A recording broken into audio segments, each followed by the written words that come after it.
ഒരു ചെറിയ അശ്രദ്ധ പോലും ജീവൻ നഷ്ടപ്പെടാൻ കാരണമാകുമോ എന്ന് നിങ്ങൾ ചിന്തിച്ചിട്ടുണ്ടോ? നെഗ്ലേറിയ ഫൗളേറി എന്ന മസ്തിഷ്കം ഭക്ഷിക്കുന്ന അമീബയുടെ കാര്യത്തിൽ ഇത് വളരെ സത്യമാണ്. ഈ അമീബ സാധാരണയായി ക്ലോറിനേഷൻ ചെയ്യാത്ത ചൂടുവെള്ളത്തിൽ കാണപ്പെടുന്നു. ഈ വെള്ളത്തിൽ നീന്തുമ്പോൾ അമീബ മൂക്കിലൂടെ തലച്ചോറിലെത്തി മാരകമായ അമീബിക് മസ്തിഷ്ക ജ്വരം എന്ന രോഗത്തിന് കാരണമാകുന്നു. കേരളത്തിൽ കോഴിക്കോട്, ആലപ്പുഴ, മലപ്പുറം തുടങ്ങിയ ജില്ലകളിൽ ഈ രോഗം റിപ്പോർട്ട് ചെയ്യുകയും മരണങ്ങൾ സംഭവിക്കുകയും ചെയ്തിട്ടുണ്ട്. രോഗം ബാധിച്ച ശക്തമായ തലവേദന, പനി, കഴുത്തുവേദന, ഓക്കാനം, ഛർദി എന്നിവയാണ് പ്രധാന ലക്ഷണങ്ങൾ. ഈ ലക്ഷണങ്ങൾ വളരെ വേഗത്തിൽ വഷളാവുകയും ഈ രോഗത്തിന് 97% മരണനിരക്ക് രേഖപ്പെടുത്തുകയും ചെയ്തിട്ടുണ്ട്. അതുകൊണ്ട് തന്നെ രോഗത്തെക്കുറിച്ചുള്ള ശരിയായ അറിവും ജാഗ്രതയും ഒരു ജീവൻ രക്ഷിക്കുന്നതിന് നിർണായകമാണ്.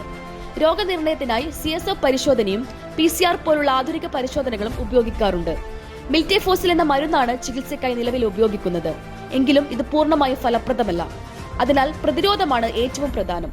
മലിനമായ ജലാശയങ്ങളിൽ നീന്തുന്നത് ഒഴിവാക്കുകയും ക്ലോറിനേഷൻ ചെയ്ത വെള്ളം മാത്രം ഉപയോഗിക്കുകയും ചെയ്യുന്നത് ഈ ഭീകരമായ രോഗത്തെ തടയാനുള്ള പ്രധാന മാർഗങ്ങളാണ്.